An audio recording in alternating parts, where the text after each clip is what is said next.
জয় মা বিপদ তারিণী, জয় মা দুর্গা। সবাইকে মায়ের দর্শন করিয়ে ভিডিওটা শুরু করছি।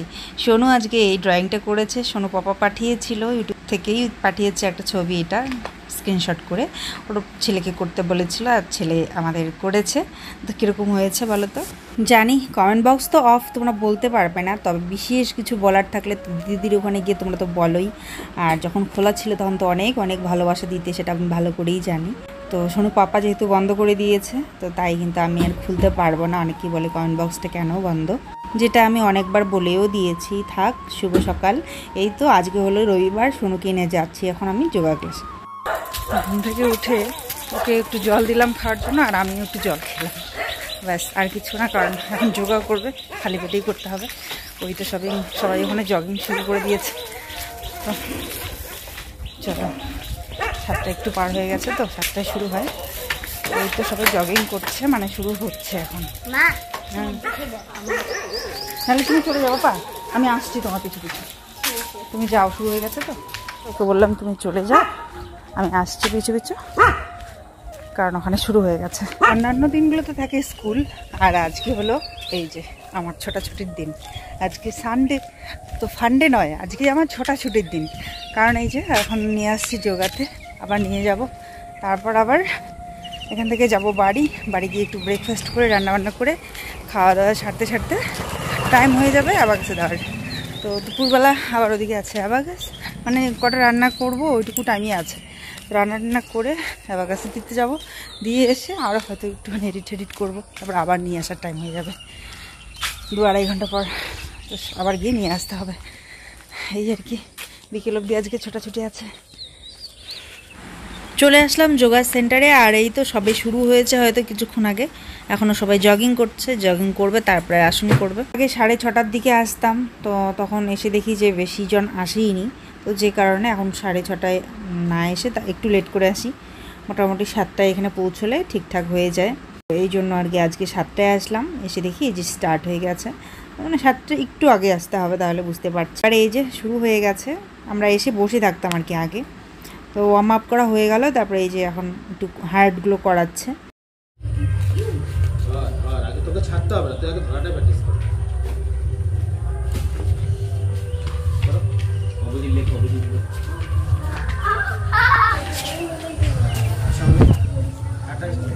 ঢিলা ঢিলা করো।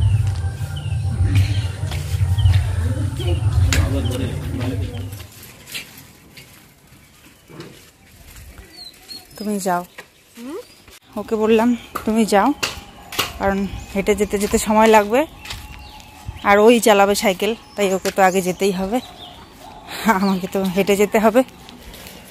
আজকে বই দিয়েছে, এই যে যোগাসনের বই দিয়েছে, এখানে আসন দেওয়া আছে, আসনগুলো কীভাবে করতে হবে আর সেই আসনের কী উপকারিতা সমস্ত কিছুই দেওয়া আছে।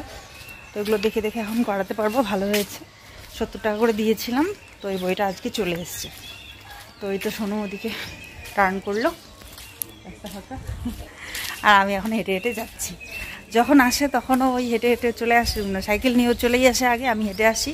আমি গিয়ে দেখি ও ঢুকে পড়েছে, শুরু করে দিয়েছে। আর যখন যাই তখন ওই যে আমাকে কিন্তু একাই যেতে হয়, কিন্তু তারপরেও মানে একাই আসে একাই যায়, তারপরে আমাকে পিছু পিছু আসতে হয়। ওর একটা সাহস যে মা আছে পিছনে, এই আর কি। আগে কি করতাম, আসতাম, ওকে দিতাম, দিয়ে আবার চলে যেতাম বাড়ি। এই রাস্তাটা 10 মিনিট মতো লাগে, আবার কিছুক্ষণ পর আবার আসতে হতো, আবার এসে নিয়ে যেতাম। তো যে কারণে আজকে ভাবলাম যে 14 বার এই রাস্তাটা যাওয়া আসা না করে একবারই নিয়েই যাই, যে জন্য আজকে একবারই নিয়ে যাচ্ছি। আর ইচ্ছে করছিল না 14 বার এই রাস্তাটা হাঁটার, মানে হাঁটলে না শুধু হাঁটাই হয় আর কি, আর কিছু হয় না। মানে এসে দেই, বাড়ি গিয়ে হয়তো একটু চা বানিয়ে খাওয়ার সময় থাকে, শুধু চা বানিয়ে খেলাম, আবার আসতে হয়। ওটুকুর জন্য কি আর, মানে এদিকে ধরো 10-10-20 হয়ে গেল, এসে ওকে দেই, দেওয়ার পর 10 মিনিট ধরো বাড়ি গেলাম, গিয়ে ওখানে ধরো 10-15 মিনিট 20 মিনিট চাটা খেলাম, একটু চাটা বানালাম, তারপরে হয়তো আবার আসা 10। তো ওদিকে দেখতে দেখতে 1 ঘন্টা হয়ে যায়, তাই না? 1 ঘন্টা মতোই হয়। তো যে কারণে শুধু যাওয়া আসা এইটাই হয় শুধু, মানে এসে যদি দিয়ে আবার যাই। তো যে কারণে আজকে একবারেই নিয়ে যাচ্ছি। কি সুন্দর ফুল পড়ে আছে একটা, দেখো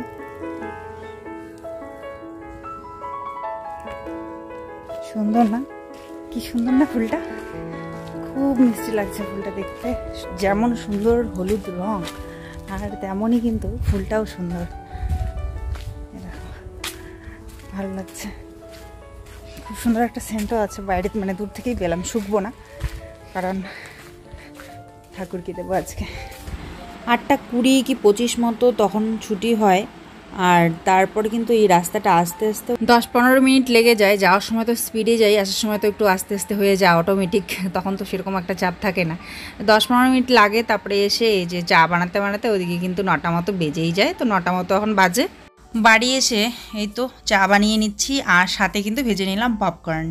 এগুলো যে প্যাকেটে পাওয়া যায় না, ওগুলোই আর কি প্রেশার কুকারে দিয়ে সিটিটা খুলে রেখে ভেজে নিলাম। 2টো ভেজে নিয়েছি। সোনু আর আমি এখন বসে বসে খাবো। ও খাবে দুধ দিয়ে, দুধ খাবে আর পপকর্ন খাবে, আর আমি চা খাবো। তো খাচ্ছি আর কি 2-1 দিন ধরে চাটা আবার খাচ্ছি। খেতে তো ভালোই লাগে না, চিনিটা বেশি খাওয়া হয়ে যাবে ভেবে মাঝে মধ্যে বন্ধ করে দিই খাওয়া, মাঝে মধ্যে আবার ইচ্ছে করে তখন খাইও। আসলে বয়স্ক লোকেরা যেটা বলেন আর কি সেটা শুনে চলি। সেদিনকে দোকানে বিস্কিট নিতে গেছিলাম, তো একজন ভদ্রলোক বলছিলেন যে এই যে চিনি দেওয়া বেকারি বিস্কুটগুলো এইসব তো আমার খুব পছন্দ, আর এইসব খাওয়াটা ছাড়তে পারি না বলে খেতে খেতে সুগারটা আর কন্ট্রোলে আসে না আমার। তো উনি তাই বলছিলেন, বলে যে তোমাদের এখনও বয়স কম আছে, তোমরা যদি এখন থেকেই মেনটেন করে চলো তাহলে কিন্তু এইসব সমস্যার মুখোমুখি হতে হবে না। অবশ্যই বড়দের কথা শোনা উচিত, কারণ ওরা ফেস করে ফেলেছে, তাই না? সেই হিসেবে আমাদেরকে অ্যাডভাইস দেয়, তো সেটা অবশ্যই শুনলে আমাদের ভালোই হবে, মঙ্গলই হবে। তো যে কারণে চেষ্টা করি চিনিটা কম খাওয়ার, মিষ্টি জাতীয় কম খাওয়ার। কিন্তু তারপরে চোখের সামনে পড়লে এই যে যেমন দেখো যেটা মিষ্টি দিয়ে গেলেন তো খেলাম, কিন্তু আমি নিজে থেকে এনে খাই না এই জন্য, কারণ আমি জানি নিজে থেকে আনলে তো আরও বেশি খাওয়া হয়ে যাবে। তো কেউ দিলে তখন খাই, বা অনুষ্ঠান বাড়িতে তখন একটু আধটু খাই। আর এখানটা প্রসাদ দিয়ে গেছিলো দিদি, মিষ্টিগুলো ওগুলো জেঠিমা দিলেন। ও এসে আগে একটুখানি বসে চাটা সাধ্য মতো খাই, হ্যাঁ এনার্জিটা নিয়ে নিই, তারপরে কাজ করবো, ঠিক আছে? কাজগুলো করে আবার তাড়াতাড়ি করে রান্না করতে হবে, রান্না করে আবার যাবো হচ্ছে গেছে। তো তার জন্য একদমই টাইম নষ্ট করা যায়। আসলে আমি ওকে বলছিলাম যে পাপা এই গরমে আইসক্রিম চাও, আইসক্রিম না খেয়ে পপকর্ন নিয়ে যাও, ওই টাকায় ঘরে বসে টিভি দেখতে দেখতে খেতে পারবে বিকেলবেলা। তো যে কারণে এই যে 2 দিন ধরে পপকর্ন চলছে। চায়ের কিন্তু কতগুলো গুণাবলীও আছে, আমার মনে হয় সম্ভবত লাল চাটা আর কি খেলে সেরকম কোনো ক্ষতি হবে না। আইসক্রিমটা তারপরেও মাঝে মধ্যে তো খাবেই, পছন্দ যেহেতু আকর্ষণীয়। কিন্তু ওই যে রোজ স্কুল থেকে আসার সময় বায়না করতো, যে জন্য আমি সেদিনকে বোঝালাম যে সমস্যা হবে, পেটে এরকম হবে ওরকম হবে, ব্যথা হবে। বললাম যে ওই টাকায় তার বদলে তোমাকে পপকর্ন কিনে দেবো, ঠিক আছে? বলে ঠিক আছে। সোনুদের স্কুলের ল্যাবে মাইক্রোস্কোপ দিয়ে কিন্তু দেখিয়ে দিয়েছে যে পেস্ট্রি কেকের মধ্যে, আইসক্রিমের মধ্যে কীরকম কীরকম পোকা থাকে, তা বেলুনের মধ্যে কীরকম থাকে। তো সেগুলো মনে করিয়ে দিলাম, তারপরে গিয়ে মানলো। ঘরের অবস্থাটা ইগনোর করো, কারণ এখন আমি এই যে চাটা খেয়ে নিয়ে সমস্ত কিছু গুছুগাছু করবো, পরিষ্কার পরিচ্ছন্ন হোমওয়ার্ক দিয়েছে এইটা পড়ার জন্য, এটা রিডিং করতে বলেছে। তো এটাও এখন মনের ভিতরে ঢোকাবে, তো যার জন্য আমি 1-2 বার পড়ে দেই, তারপরে ও এটা প্র্যাকটিস করতে থাকবে, রিডিং করবে। তো আমি 1-2 বার পড়ে দিই ওকে, যাতে ও মনে রাখতে পারে, কানে শুনে। তুমি ধ্যান দিয়ে শোনো কোনটার পর কোনটা বলছি, হ্যাঁ? কাহিনীটা কীরকম সেটাও বোঝো। যদিও ও পড়েছে আমি তাও বলে দিচ্ছি। हर पल चलती जाती चीटी, श्रम का राग सुनाती चीटी, कड़ी धूप हो या हो बरसा, दाना चुनकर लाती चीटी, सचमुच कैसी कलाकार है, घर को खूब सजाती चीटी, छोटा तन पर बड़े इरादे, कभी नहीं कभी घबराती चीटी। এখানে আটকে যাবে, তুমি স্পেলিং করবে, ঠিক আছে? বোঝো, আগে শোনো। যখন তুমি আটকে যাবে তুমি কি করবে? পড়বো, স্পেলিং করবে, তাহলে তুমি বুঝতে পারবে এটা কি। যেমন এখানে প ল, কি হলো? পল। যে আটকে যাবে যেখানে মনে হবে না, তখনই সেখানে তুমি স্পেলিং করবে, তাহলেই তোমার মনে হবে যে এই কথাটা কি। তুমি এভাবে রিডিং করার চেষ্টা করো, আর তারপর আমি এসে আরো দেখবো। আমি এখন বিছানাটা তুলে নিই, ততক্ষণে তুমি পড়তে পড়তে। হ্যাঁ, हर पल चलती जाती चीटी, श्रम का राज सुनाती चीटी, हर पल चलती जाती चीटी, श्रम का राज सुनाती चीटी, श्रम का राग सुनाती चीटी, कड़ी धूप हो या हो बरसात, बरसा ওকে এখন হোমওয়ার্কটা করাতে করাতে এদিকে আমি বিছানাপত্র সব তুলে নেব, আর তারপর ঘরটাও গুছুগাছু করব আর পরিষ্কার পরিচ্ছন্ন করে নেব। আর কিছুটা করার পর ওদিকে আবার ভাতও বসিয়ে দিতে হবে, নাহলে লেট হতে থাকবে। এদিকে ভাতটা বসিয়ে দিয়ে এই কাজগুলো করলে ভাতও হবে, এদিকে আমার কাজগুলোও হবে। আর তার সাথে এদিকে সোনুকে তো বই পড়াচ্ছি। তো যাক, চলো আজকে তোমাদের সঙ্গে শেয়ার করব সোনুর পাপা ওখানে কেমন আছে আর কি খবর। তোমরা অনেকেই দিদির ওখানে প্রশ্ন করেছো সোনুর পাপা কীরকম আছে, বিশ্বভাই কেমন আছে। হঠাৎ করে দিদির একটা অসুবিধা হয়ে যাওয়াতে ও ভ্লগও বানাতে পারছে না, কিছু বলতেও পারছে না। তো যে কারণে ভাবলাম চলো আমি তোমাদেরকে বলে দিই। তো সোনুর পাপার ওখানে এখন এখন কি বলবো, এখন একটু শ্বাস নিচ্ছি। বাকি তো প্রথম দিকে আমি তো কি বলবো, এতটাই টেনশনে পড়ে গেছিলাম, এতটা চিন্তায় পড়ে গেছিলাম, পাগল হয়ে যাচ্ছিলাম। কি আর বলবো তোমাদেরকে, লাস্ট যেদিনকে একটা শর্ট ছেড়েছিলাম না, আমি খুবই অসুস্থ, ঘুম হয়নি, তো তার জন্য মাথা ব্যথা করছিল আর খুবই দুর্বল লাগছিল। সোনু মাথায় তেল দিয়ে দিচ্ছিল। তো সেই দিনকার ঘটনা, সেই দিনকে আমি ফার্স্ট আমার মোবাইলে দেখলাম ফিডে ওই ঘটনাটা আসলো। তার কিছুক্ষণের মধ্যে ও ফোন করলো আর বললো যে সব ঠিক করে নিলাম, ঘরটাও ঝাড়ু দিয়ে নিলাম, আর এখানটায় সোফাটা ঝেড়ে ঝুড়ে পরিষ্কার করে নিলাম, এদিকটা গোছানো হয়ে গেছে। হোমওয়ার্ক হয়ে গেল, ব্রেকফাস্ট হয়ে গেল, আর এই যে ওর এদিকে লেখাটা বাকি আছে ওটা করুক ততক্ষণে। আর আমি এই যে কালকে কি বলে এটাকে, ফ্রিজের উপরের কাপড়টা ধুয়ে দিয়েছিলাম, তো এটাকে এখন পেতে দিই সুন্দর করে। আর এই ঘরটা ওই ঘরটা হয়ে গেল, এই ঘরটা পরিষ্কার পরিচ্ছন্ন করব। তারপরে আগে ভাতটা বসিয়ে দিই, ভাতটা বসিয়ে দিয়ে এই ঘরটা পরিষ্কার পরিচ্ছন্ন করি, তাহলে পরে লেট হবে না, কাজটা এগিয়ে থাকবে, এদিকে ভাতও হবে, এদিকে আমার ঘরও পরিষ্কার হবে। তো এটা এখন পেতে দেবো আর ভাতটা বসিয়ে দিই, এই ঘরটা সাফ করি। তারপর গিয়ে হচ্ছে ওকে স্নান করাতে হবে, খাওয়াতে হবে, কারণ আরেকটু পরেই ওদিকে ধীরে ধীরে 1-2 ঘন্টা হয়ে যাবে, ওর যাওয়ার টাইম হয়ে যাবে। তো যে কারণে ওকে রেডি করে ততক্ষণে আবার এডিট করতে পারবো কিনা জানি না, যদি পারি তো পারি, একটুখানি করলাম।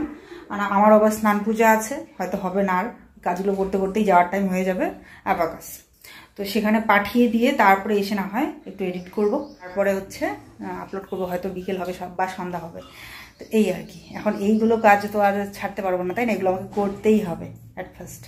তারপর বাকি আমার পার্সোনাল কাজ যেটুকু থাকে, তো ছেলেরটা আগে, তারপর আমারগুলো না হয় হবে। কেন এখানে নিশ্চয় কোথাও লেগেছে, ব্যথাটা না না সকাল থেকেই। মা স্প্রেটা দাও, তোমার স্প্রেটা যেটা তোমার কোমর সহ্য করতে পারবি তো? কেন ঝনঝন করবে, একটু হালকা করে দিয়ে দিই।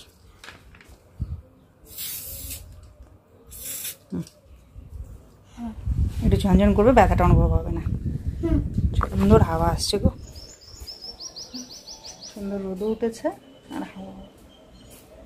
লেখাগুলো কিন্তু আর একটু ক্লিয়ার করতে হবে, সুন্দর করতে হবে।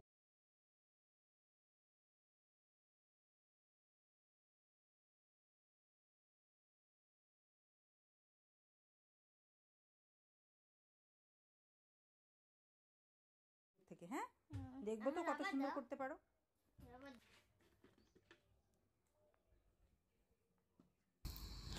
বললো যে ওরকম ওরকম ঘটনা ঘটেছে ওদের ওখানটায়, তো খুব একটা দূরে না ওদের ওখান থেকে, তো ওরকম ঘটনাটা ঘটেছে। তো আমার ফিডে না যেদিন ঘটনাটা ঘটেছে সেদিনই এসেছিল, আর তার সাথে ও বলেছিল ঘটনাটা। তো আগের দিন আমার ঘুম এমনিতেই একটু কম হয়েছিল, তারপর ওগুলো শোনার পর আরও যেন আমি দুর্বল হয়ে গেলাম। মেন্টালি যখন মানুষ ভেঙে পড়ে না, দেখবে শরীরটাও আপনা থেকেই ভেঙে পড়ে। তো সেটাই আমার সঙ্গে হয়েছিল, মেন্টালি অ্যান্ড ফিজিক্যালি দুটাই আমি ভেঙে পড়ে গেছিলাম। আর খুবই খারাপ অবস্থা, মাথা তো একদম ব্যথা শুরু করছিল। তো তারপর এই তো সোনুকে বললাম একটু মাথায় তেল দিতে, তো মাথায় ও তেল দিয়ে একটু ম্যাসাজ করে দিল। তারপর কিন্তু গিয়ে শুয়েছি, কিন্তু তারপর ঘুম আসছিল না চিন্তায়, যেহেতু ওরকম ঘটনা শুনলাম যে ওর কাছাকাছি এরকম ঘটনা ঘটেছে, আর ও নিজের চোখে একদম স্বচক্ষে গিয়ে দেখেছে ওরকম ঘটনা। বুঝতে পারছো কীরকম পরিস্থিতি। ও সেদিনকে আমাকে ফোন করেছে সে রাত্রে 12টার দিকে, সারাদিন ফোন নেই। আমি তো খুব চিন্তায় ছিলাম, কি ব্যাপার সারাদিন কেন ফোন করছে না। আর আমি আবার এরকম হলে অত সহজেই না ফোন করি না। তো আছে আমি আমার কাজে ব্যস্ত ছিলাম, যে জন্য দিনটা কোনো রকমই কেটে গেছে। দিনের বেলা না অতটা চিন্তা হয় না, জানি যে ডিউটিতে আছে, ব্যস্ত আছে, ফোন করা যাবে না, ফোন করলে হয়তো বা সমস্যা হতে পারে। আর ওনার ডিউটিটা খুব স্ট্রিক্টলি পালন করে, কোনো রকম ফোন তখনও করবে না, একদম ডিউটির সময় মোবাইল ইউজ করবেই না। তো খুবই ভালো দায়িত্ব সম্পন্ন একজন মানুষ, তো সেভাবেই ডিউটি করে। তো তারপর আমি ওই জন্য কল করিনি, দিনের বেলাটা কোনো রকমের দিনটা কেটে গেল, আমিও যেহেতু ব্যস্ত ছিলাম। রাত্রে 12টা হয়ে যাচ্ছে তারপরেও কল আসছে না। তো তারপরে না আমি একটা SMS করলাম, কী ব্যাপার, কী করছো, সারাদিন কল করছো না। তো তারপরেই ও ফোনটা ব্যাক করলো, বলছে যে এক্ষুনি আসলাম, এই তো সেই সকাল 12টার দিকে গেছি, এই যে রাত্রে 12টার সময় আসলাম। তো এই ছিল ওর পরিস্থিতি সেদিনকে। আর আমি বললাম কেন এতক্ষণ ডিউটি? তো বলছে যে আজকে ওই যে ওখানে গিয়েছে এরকম ওরকম ঘটনা, অনেক সচক্ষে গিয়ে দেখলাম এরকম। প্রথমে তো বলতেই চাচ্ছিল না, ঠিক আছে ঘুমাও, আমি ডিউটিতে ছিলাম, 12টার দিকে গেছি, এই যে 12টায় আসলাম, ঘুমাও, এরকম করে বলেই রেখে দিচ্ছিল। তো তারপরে বুঝতে হয়তো পেরেছে যে আমি একটু অভিমান করেছি, কথা না বলেই সারাদিন কথা হয়নি, আর রাত্রে এভাবে কথা না বলেই রাখছিল। তারপর আবার কিছুক্ষণ পর ব্যাক করলো, ব্যাক করে তারপর ওই যে আমি শুনলাম আর কি, বললো আমাকে যে এরকম এরকম ঘটনা। সহজেই না কোনো কিছু আমাকে শেয়ার করতে চায় না, বলতে চায় না, কিন্তু আমি ওকে খুব বলি যেরকমই পরিস্থিতি হোক না কেন আমাকে শেয়ার করো। হয়তো আমি কোনো কিছুই সলভ করতে পারবো না, কিন্তু দেখবে তোমার মনটা অনেকটা হালকা লাগবে। তো যাই হোক, পরেও আমাকে বললো যে এরকম ঘটনা সচক্ষে দেখেছে, ওরা ভয়ে কাতর হয়েছিল, মেয়েরা যাদেরকে ছাড়া হয়েছে, মহিলাদেরকে ছাড়া হয়েছে, যাতে আতঙ্কটা ছড়ায়। তো এদিকে দেখো ঘরের সমস্ত কাজবাজ কমপ্লিট করে সোনুকে খেতে দিয়ে আমি স্নান সেরে পুজোটা দিয়ে নিলাম। আর 2 বালতি কাপড় ধোয়া হয়েছে, ছেলের জুতো ধুয়েছি, কিন্তু আমার খাওয়ার আর টাইম হলো না। তো এখন বেরিয়ে পড়তে হবে আমাকে সোনুকে নিয়ে অ্যাবাকাস ক্লাসের দিকে। তো চান টান করে পুজোটা যদি এখন রেডি, ছেলেকে দিতে যাই।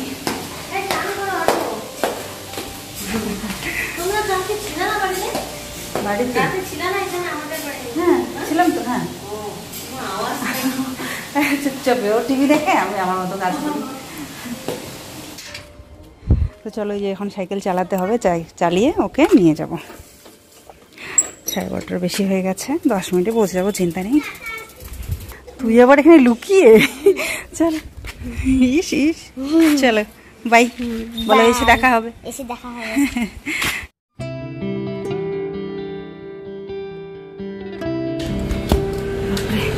কি গরম হয়ে গেছে। দিয়ে দিলাম অ্যাবাকাসে, এখন যাচ্ছি বাড়ির দিকে। প্রচণ্ড গরম পড়ে গেছে, ঠা রোদ্রু। তো খুবই খারাপ লাগছিল শুনে, ওরও খুব খারাপ লাগছিল। বলছে কেন যে এখানে কেন যে ঘুরতে আসে মানুষ। আসলেই ভূস্বর্গ বলে কথা, খুবই সুন্দর কিন্তু জায়গাটা, কিন্তু ততটাই কিন্তু খতরনাক, তাই না? ততটাই কিন্তু ভয়ঙ্কর জায়গা। তো যার জন্য ও কখনোই চায় না আমাকে ওখানে নিয়ে যেতে। আমারও কিন্তু খুব শখ ছিল একবার হলেও কাশ্মীরটা দেখার, কিন্তু ও কখনোই আমাকে নিয়ে যেতে চায় না, এই একটা কারণেই। ও বলে দরকার নেই এখানে আসার তোমাকে, মানে আমাকে বলছিল তোমার তো খুব শখ, আসবে, এরকমটাই বলছিল। আসলে সত্যি তাই গো, ওখানে যতটা সুন্দর ততটা খতরনাক। ও ওরকমভাবে ওই অবস্থায় মহিলাদেরকে দেখে সত্যি ও খুব কষ্ট পাচ্ছিল। বলছিল ছোট ছোট দুটো বাচ্চাকে নিয়ে একজন মহিলা নাকি থরথর করে কাঁপছে, মানে ওখান থেকে পালিয়েছে, তার বাবার মৃত্যু চোখের সামনে দেখেছে, আর একজন তার হাজবেন্ড চোখের সামনে। এগুলো দেখা কীরকম বলো তো, কতটা ভয়ঙ্কর সেই পরিস্থিতি ছিল। সত্যি খুবই দুঃখজনক আর খুবই নিন্দনীয় একটা ঘটনা ঘটেছে। দিনে 2-3 বার এই বাইরের দৃশ্যটা না দেখলে আমার যেন আত্মা শান্তিই হয় না। এই গরমে বিশেষ করে ঘরের ভিতরে ফ্যানের হাওয়াটা আমার ভালো লাগে না। এই ব্যালকনিতে এসে একটু যে তরতাজা খোলা পরিবেশের হাওয়া পাওয়া যায়, যেটুকুই হোক সেটুকুই অনেক শান্তির। তো এই তো এসে হাত পাগুলো ধুয়ে একটু বসলাম এখানে, আর এই প্রসাদটা আগে খেয়ে নিই, তারপরে ভাতটা খাবো। লেট করা যাবে না, 1 মিনিট এখানে বসলাম, 3 মিনিট বসলাম, ঠিক আছে আজকে 1 মিনিট ওখানে, 2 মিনিট ওখানে একটু হাওয়া খেলাম, নাহলে মানে ধকধক ধকধক করছিল বুকটা, তাই ওখানে একটু বসলাম। তারপরে এসে এখানে ব্যালকনিতে 1 মিনিট বোধ হয়। তো এবারে চলো ভাত নিয়ে খাই। সত্যি ওরা অমানুষ, পশুর থেকেও অধম, কেন যে এইসব করে কে জানে, মানে বুঝতে পারি না আমি। খুবই কষ্ট লাগে, ও খুব কষ্ট পাচ্ছিল, বলছিল যে এরকম ঘটনা জানো আমি চোখের সামনে দেখেছি। ওরা কথা বলতে পারছে না, বোঝাতে পারছে না, এতটা থরথর করে কাঁপছে, বোঝাতে গিয়ে বলতে গিয়ে কান্না করছে। বড় গাছটাই পড়ে আছে, এডিটিং আর একটু বাকি আছে, ওটুকু করে ছাড়বো। আর হচ্ছে সোনুকে নিয়ে আসা বাকি আছে, তো সেটাও হবে পরে, সময় আছে এখন মোটামুটি 2 বাজে,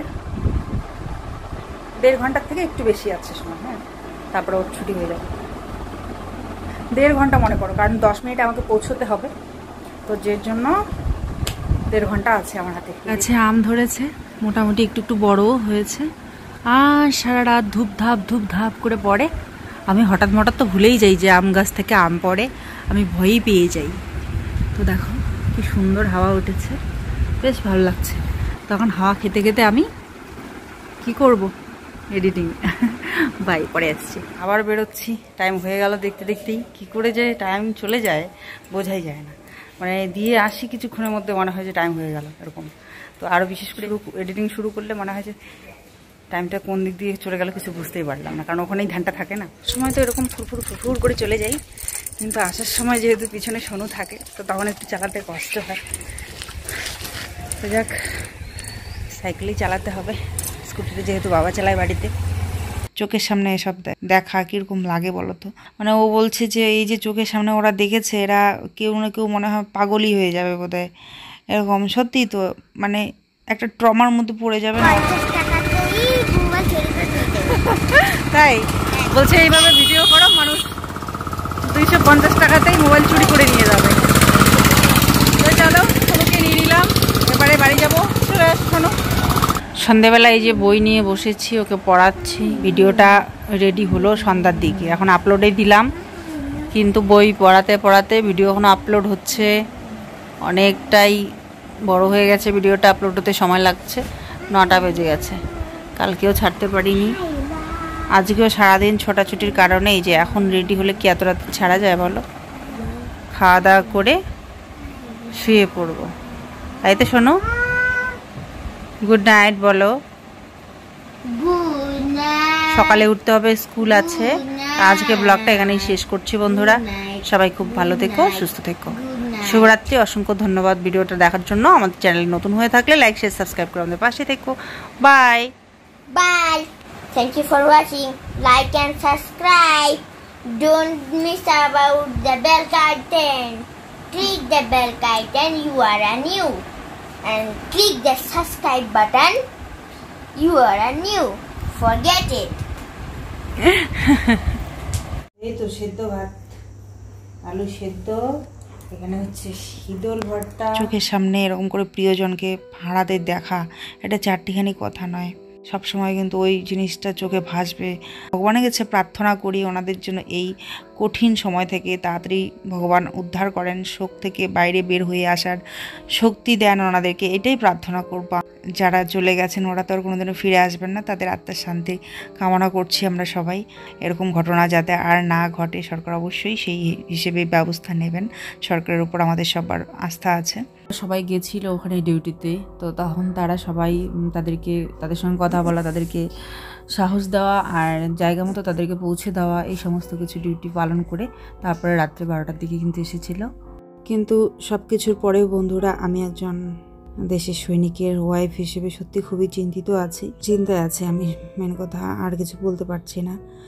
মোটামুটি কদিন তবুও একটু নিজেকে মানিয়ে গুছিয়ে নিয়েছিলাম, কিন্তু কালকের খবরের পর থেকে আবার মনটা আনচান করছে যে 29 তারিখের পর, মানে আজকের পর কি ডিসিশন হয়, কি হয় পরিস্থিতি, সেটা খুব চিন্তায় আছি সেটা নিয়ে। দেখো, যুদ্ধ একটা এমন জিনিস যেটা একবার শুরু হয়ে গেলে শুধু তো সীমান্তবর্তী এলাকায় থাকবে না, সেটা পুরো দেশের উপরেই আঁচটা পড়তে পারে। তোমরা যে যেখানে আছো সবাই যেন খুব ভালো থেকো, সুস্থ থেকো। আর সবাই তোমরা প্লিজ প্রার্থনা করো যেন আমাদের দেশের প্রত্যেকটা সৈনিক, প্রত্যেকটা যোদ্ধারাই যেন খুব ভালো থাকে, সুস্থ থাকে, ভগবান তাদের যেন সুরক্ষিত রাখে।